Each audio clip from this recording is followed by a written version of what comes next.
Hello everybody and welcome to another episode of Box Office Talk. This is the show where I break down what happened at the box office, see if my predictions for the top 5 are correct, then make predictions for next week's top 5. So let's get right on into it. Last week I predicted number 1 would be Mean Girls, number 2 would be The Beekeeper, number 3 would be The Book of Clarence, number 4 would be Wonka, and number 5 would be Night Swim.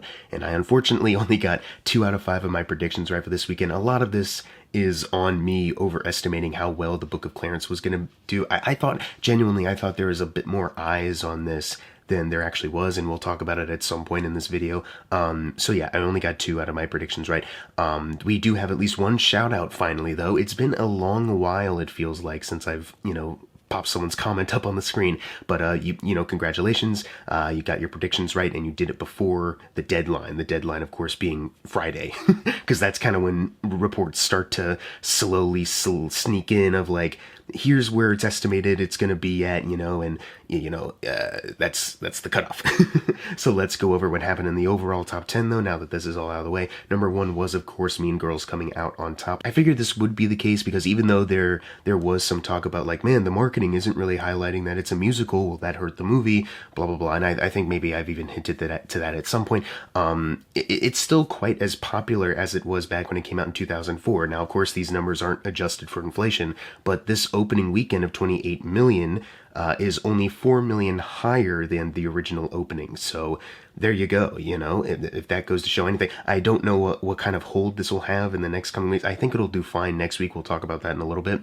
But I do wonder, I don't think it'll have the same kind of cultural relevance as the 2004 one, because that movie is really like iconic and imprinted in people's memories in so many unique ways. I think we can all kind of agree, whether you like the movie or not, I think we can all kind of agree it doesn't really live up to that. There's certain moments that they recreate that I'm sure plenty of people will tell you, even fans of this movie will tell you like, yeah, maybe they did it a little better in the original, but still, the popularity is still here. Obviously worldwide it is sitting at 34 million right now, so the budget is only 36 million. So if they can get to at least the doubling point, 72 million, we can consider this a success. For the domestic numbers, it needs 58 million until it outgrosses the original film, and then worldwide it needs 96 million until it gets there. We'll see how it goes. Like I said, I don't think it'll be too busy next weekend, but I do wonder, as far as like the hold on this movie, if it will still maintain interest, especially when we get past next weekend. But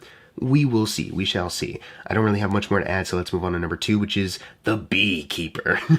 This one, directed by David Ayer, made 16 million for the 3-day weekend. I'm not sure what the production budget of this thing is. I couldn't find it. I'm assuming it's not like the biggest budget you've ever seen. Maybe double digits, not too high in the double digits though. Who fucking knows though with these Jason Statham vehicles.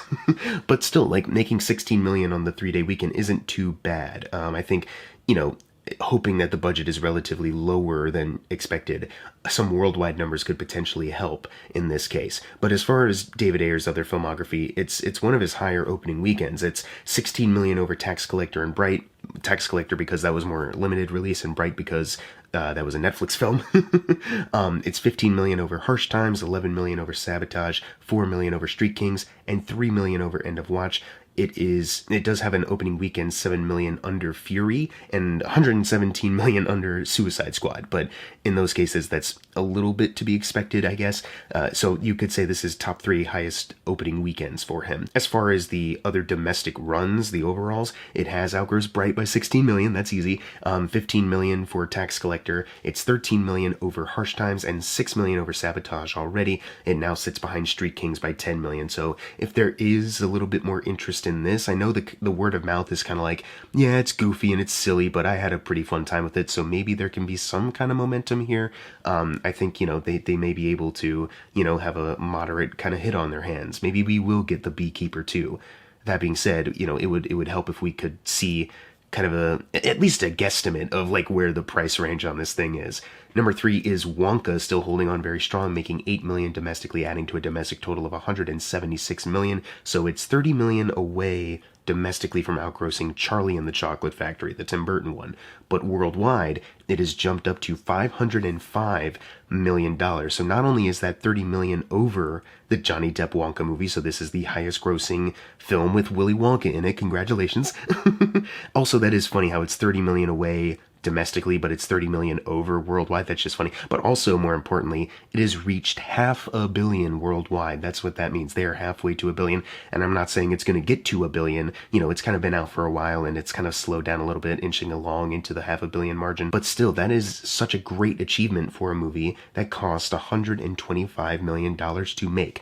They have also, you know, at this point tripled it, and if they get to 600 million worldwide, they can quadruple it. We'll see if it, you know, has the momentum to keep that going. But at the very least, they've reached 500 million, which is pretty fantastic. They have not tried to, like, float any rumored, like, sequel news about this, which might be for the best, because I don't know. I mean, you know, I don't doubt Paul King if they bring him back or anything like that, but I don't really see where else they could really go with prequel Willy Wonka, but it is a moneymaker, so making more with Timothée Chalamet, or making more with Paul King, or maybe investing more in creative, fun musicals, you know, they could do anything at this point.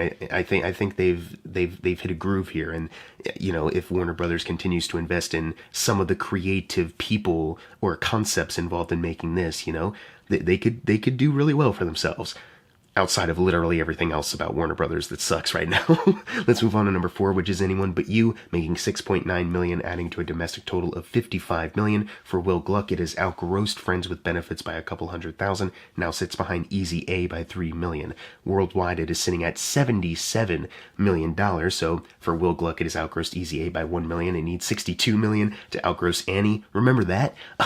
But because it is past at least 75 million, that means it has tripled its $25 million budget. So, you know, once you hit a triple point in your income compared to your initial production budget, that's pretty damn good. And maybe they have enough momentum to get to 100 million where you could say they quadrupled it. But either way, I think they're kind of in the clear right now. And it may not have been like the biggest box office smash out there, but a moderate rom-com hit could be good for others down the line. Maybe we will get to a point where a comedy film is one of the highest grossing films of the year again. Who knows? And I don't mean a comedy in the sense of like, well, it's Dungeons and Dragons, but it's a comedy, or it's Marvel and they have comedy. It's like, I don't mean that. You know what I mean? Like, do you guys remember, maybe I'm nostalgic just because the Ted TV show just came out on Peacock, but remember in 2012 when Ted, an original comedy film with a higher budget, higher than your average comedy movie budget, was one of the highest grossing movies of that year? Incredible. You know what I mean? We need to get back to those times. Anyways, number 5 was Migration, making 6.1 million, adding to a domestic total of 85 million. It's still behind Hop, both domestically and worldwide. It is behind Hop by 23 million domestically. Worldwide, now that it's sitting at 172 million, it is 16 million behind Hop. So, at the very least, they are about 28 million over its initial doubling point mark. So that's still good for them. Like I said, the last time when they crossed over, it's good that they doubled their $72 million budget. And if they get to 216 million, then that's a triple point. I don't know if this will have that same momentum, because that's like 44 million more dollars. And domestically and worldwide, I don't know how much that can bump up, you know, but still, at least they didn't end on a, you know, horrifying flop note. At the very least, though, you would expect it to outgross Hop at this point, and that's kind of a bummer if it doesn't end up doing that. Number 6 is Aquaman and the Lost Kingdom, making 5 million, adding to a domestic total of 108 million. So for the DCEU, the now dead DCEU, it is a couple 100,000 over The Flash, and it sits behind Shazam by 32 million. But I don't really care about that. At the very least, Aquaman outgrossed every DCEU film in their flop era, which is basically just 2020 to now. It is the highest grossing flop. So yeah, and it sits behind Shazam by 32 million. And I know some people be like, well, Shazam didn't make a whole lot of money. Yeah, but the first Shazam at least wasn't a flop. That was a moderate hit. For James Wan, domestically, it has outgrossed The Conjuring 2 by 6 million, now sits behind The Conjuring 1 by 29 million. Worldwide, it is sitting at 373 million. So when I initially started talking about this, I said the budget kind of ranged from 205 million to 215 million. Let's say, you know, worst case scenario, it's the higher number. They still need 430 million. They need to cross over that point to be considered an initial success, and who knows how much they actually need, you know what I mean? But the doubling point is usually what we look at. it's still way behind that number by at least 57 million, and I definitely don't think this has that momentum anymore. But hey, let's I don't know, I have nothing else to add to that. It has outgrossed Shazam worldwide by 10 million and now sits behind Black Adam by 17 million. How fitting, you know? So that's at least good for still outgrossing the flop era worldwide at the very least. It now needs also 770 million until it outgrosses the first Aquaman for the James Wan filmography. It is one of James Wan's highest grossing films worldwide.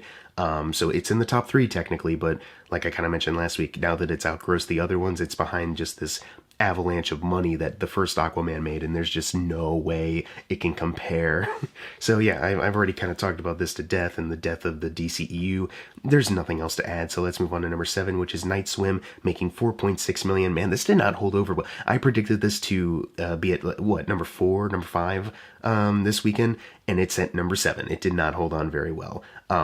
But it made 4.6, adding to a domestic total of 19 million. Worldwide, it is sitting at 29 million, so they're only 1 million shy from doubling their initial production budget of 15 million. So I don't think they'll triple it. I don't think there's any other territories this can open up to bump the numbers up worldwide either, but hey, it's a decent enough success for Universal.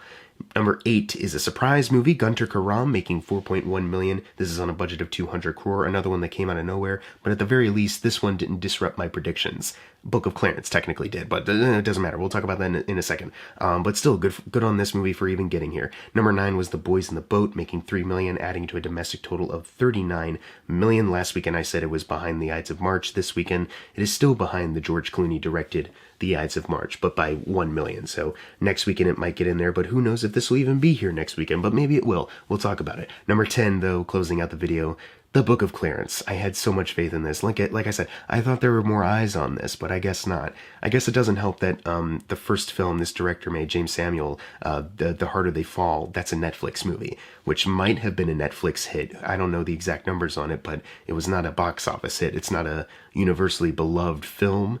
As far as like people know, I don't mean like reception. I just mean as far as like people know it.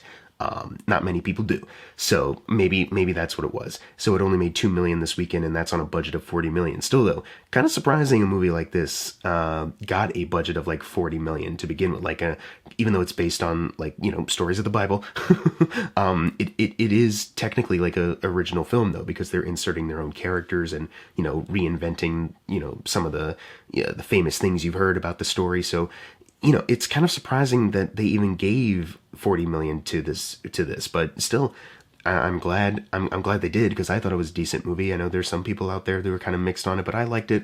Hope we get more original ideas and director-driven ideas out there, and hopefully this isn't another string of bombs that deters studios from gambling like that. Anyways, now it's time for the fun part, the predictions for next week's top 5. I really don't think much is going to change. I was looking at what was coming out and what I'm going to be seeing.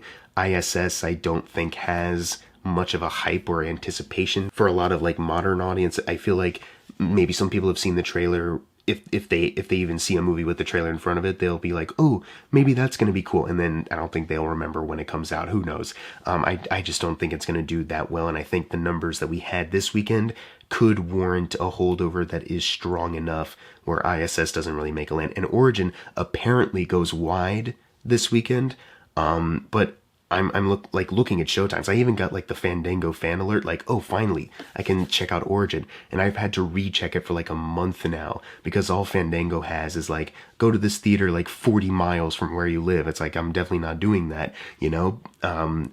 But they haven't updated it for like a theater near me. So is Origin even going wide? How wide exactly? I don't know. So I don't, and I also don't think, similar to what I said about ISS, a lot of modern audiences even know what this is, what if it's coming out, and that's, I think, a big blunder on the distribution of it. Like, it's not a big event. It's supposed to be, you know, a really great film. It could have gotten some awards contention, but the fumbling of the distribution, I think, is really getting to this one. So I think my predictions are going to be the number 1 is Mean Girls, number 2 The Beekeeper, number 3 Wonka, number 4 Anyone But You, and number 5 Migration. So basically the same top 5 that we just had. I would love to be surprised. I'd love to be, you know, taken aback by a movie overperforming from what I expected, but I just don't know. But anyway, what are your predictions for next week's top 5? Leave them in the comments below. And as always, thank you guys for watching. Make sure to subscribe. I'm Jackson Fulcher. See you guys next time.